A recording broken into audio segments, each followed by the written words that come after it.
Bismillahirrahmanirrahim. Di balik cerita,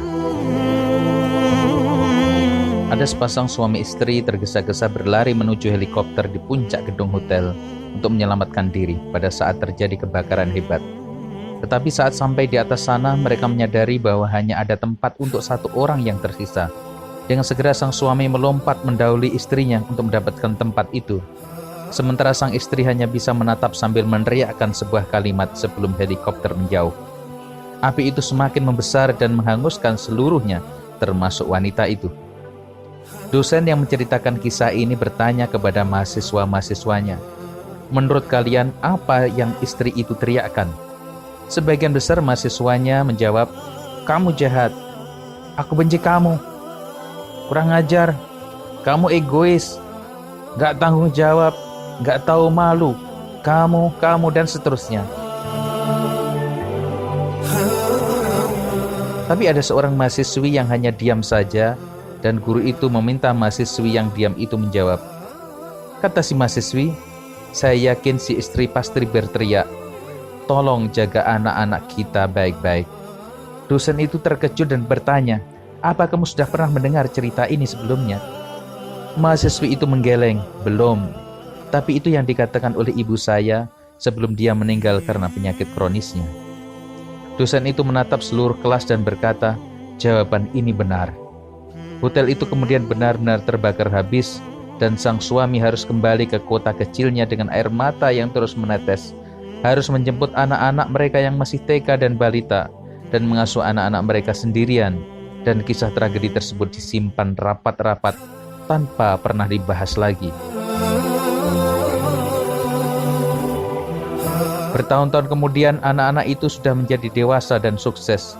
Suatu hari ketika anak bungsunya bersih-bersih kamar sang ayah, anak itu menemukan buku harian sang ayah. Dia menemukan kenyataan bahwa saat orang tuanya di hotel itu, mereka sedang berobat jalan karena sang ibu menderita penyakit kanker ganas. Karena itulah di saat darurat itu, ayahnya memutuskan mengambil satu-satunya kesempatan untuk melanjutkan hidup. Dan dia menulis di buku harian itu, betapa aku berharap istriku yang naik ke helikopter itu. Istriku sayang, tapi demi anak-anak kita, terpaksa dengan hati menangis membiarkan kamu terbakar sendirian. Si bungsu kemudian menceritakan kepada kedua kakaknya. Bertiga segera menyusul sang ayah, mengucap syukur atas perjuangan sang ayah membesarkan mereka semua, sekalipun dengan beban mental yang demikian berat. Cerita itu selesai, dan seluruh kelas pun terdiam. Dosen itu kemudian berkata, tahukah kalian siapakah sang ayah itu? Sang ayah itu adalah seorang yang sedang berdiri di hadapan kalian saat ini. Mahasiswa dan mahasiswinya segera berlarian memeluk sang dosen. Mereka sekarang mengerti hikmah dari cerita nyata tersebut. Bahwa kebaikan dan kejahatan di dunia ini tidak sesederhana yang kita pikirkan. Ada berbagai macam komplikasi dan alasan di baliknya yang kadang sulit dimengerti.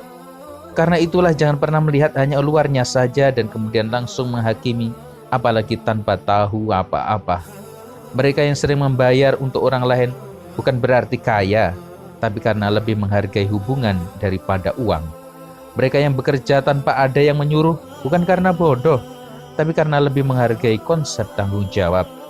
Mereka yang minta maaf duluan setelah bertengkar bukan karena bersalah, tapi karena lebih menghargai orang lain. Mereka yang mengulurkan tangan untuk menolongmu bukan karena merasa berhutang, tapi karena menganggap kita adalah sahabat. Mereka yang sering mengontakmu dan mengajakmu reuni atau silaturahim bukan karena tidak punya kesibukan, tapi karena kamu ada di dalam hatinya. Jangan mudah mengambil kesimpulan karena sebuah asumsi.